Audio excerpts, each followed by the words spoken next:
నిన్నటి కథలో కృష్ణుడు అర్జునుడికి భగవద్గీతను ఉపదేశించాడని తెలుసుకున్నాం కదా. ఆ తర్వాత యుద్ధం మొదలైంది. భీష్ముడు కౌరవుల సైన్యానికి సర్వసైన్యాధ్యక్షుడుగా ముందుండి పోరాడుతున్నాడు. ఆయన బాణాలకు ఎందరో పాండవ సైనికులు నేలకూలారు. పాండవులు కూడా ధైర్యంగా పోరాడారు. భీముడు తన గదతో కౌరవ సైనికులను చీల్చి చెండాడుతున్నాడు.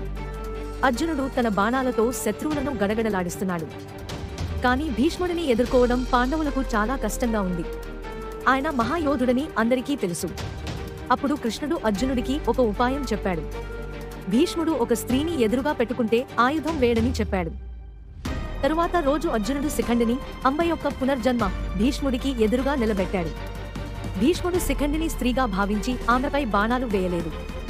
ఆ సమయాన్ని చూసి అర్జునుడు భీష్ముడి శరీరంపై బాణాల వర్షం కురిపించాడు.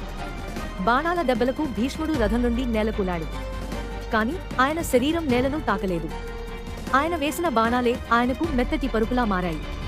భీష్ముడు అంపశయ్యపై పడుకున్నాడు. భీష్ముడి పతనం కౌరవులకు పెద్ద దెబ్బ. ఆయన 10 రోజులు యుద్ధం చేశాడు. ఆయన పడిపోవడంతో కౌరవుల ధైర్యం సగం తగ్గిపోయింది. ఇది మహాభారత యుద్ధం యొక్క మొదటి ముఖ్యమైన మలుపు. రేపటి కథలో యుద్ధం ఎలా కొనసాగిందో తెలుసుకుందాం.